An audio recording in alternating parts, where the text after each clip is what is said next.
Hey everybody, welcome to Los Angeles Airport. Today we're going to be taking a 16-hour flight from LAX to Doha, Qatar. Stick around, I'll show you what the Qsuites were like, how the food was, and how the service was.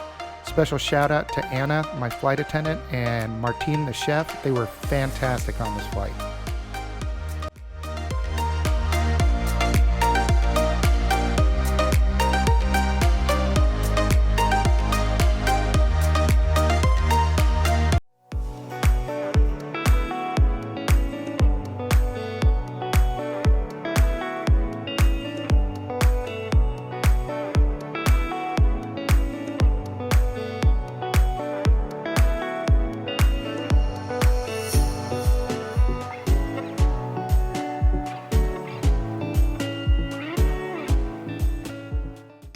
All right, so at Los Angeles International Airport, Qatar Airways does not operate their own lounge, so you get access to the One World Alliance lounge. It's a nice lounge. It's big. It's got a bar. It's got a food buffet area with, pretty decent food and pretzels and popcorn, but also some hot food choices. The bar itself was open, but the bar area wasn't for some reason that day I was there. But it was perfectly fine. It's an okay lounge.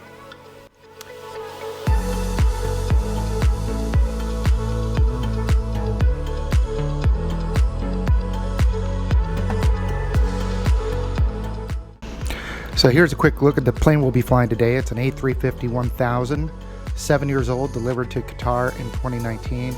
It was starting to show its age a little bit, but it was a nice plane. Here's the actual flight route we took. Because of the war, you can see we took a dip south when we got to Iraq and flew the Saudi Arabia corridor. It was probably about an hour additional for the flight.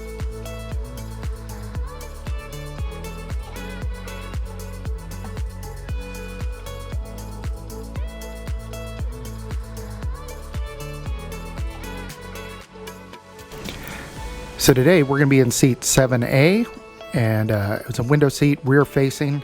The odd number seats sit back.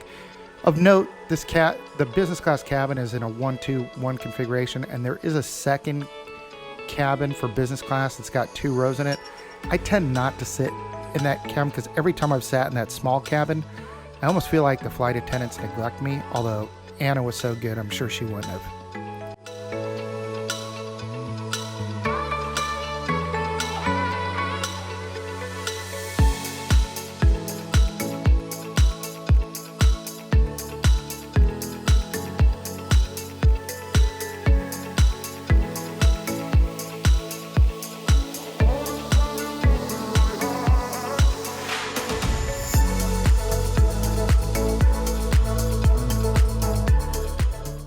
So here we are, home sweet home, seat 7A for the next 16 hours. Buckle up.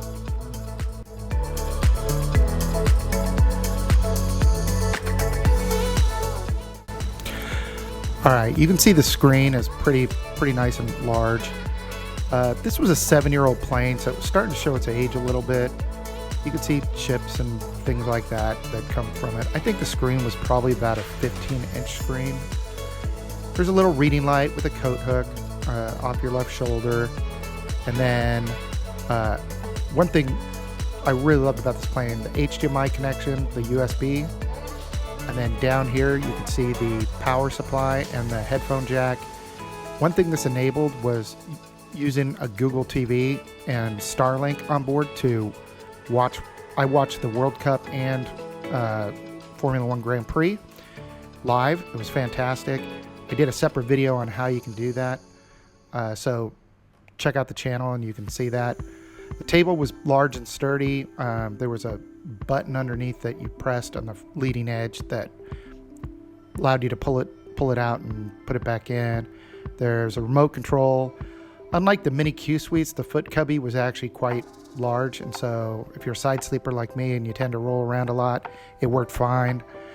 The Oryx system is generally excellent. They say there's over 8,500 titles. I didn't count, so feel free to do that if you ever want to. But in addition to an excellent flight map, you have camera views because you're on an Airbus. So there's a downward facing camera, a forward facing camera, and a rear facing camera. And then you have all the titles that you want. But additionally, you have Starlink. I was getting over 300 megabits per second down. So I was perfectly able to watch anything, YouTube, Netflix, Amazon, whatever you want. It was fantastic. I hope all planes get this service really soon.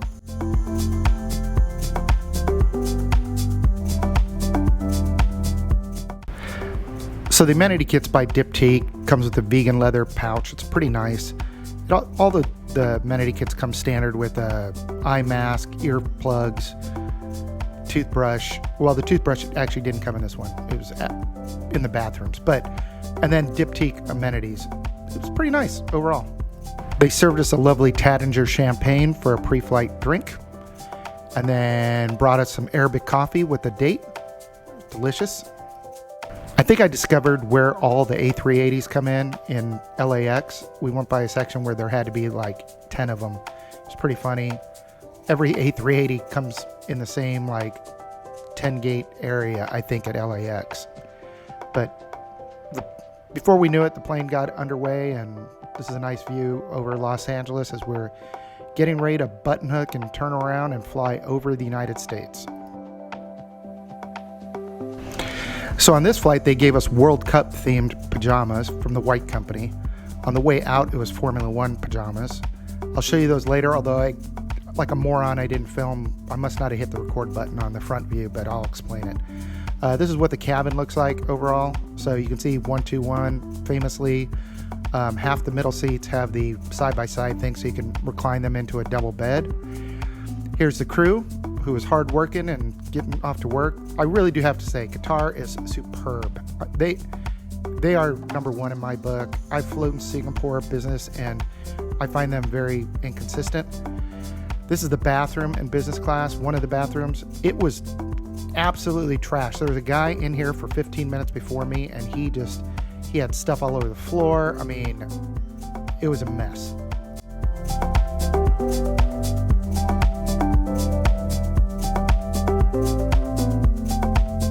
So here's a look at the back of the pajamas. Now we'll get into the menu for the first meal service on board. It was a 16:45 flight, so it was dinner time. Feel free to pause the video at any time if you want to take a good look at the menu, and I'll show you what the food looked like. But overall, the food was excellent on board this flight. I had no complaints whatsoever.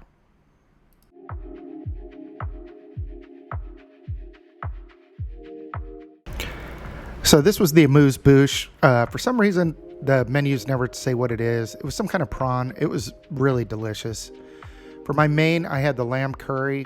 It was absolutely outstanding. 9 out of 10. I thought it was fantastic.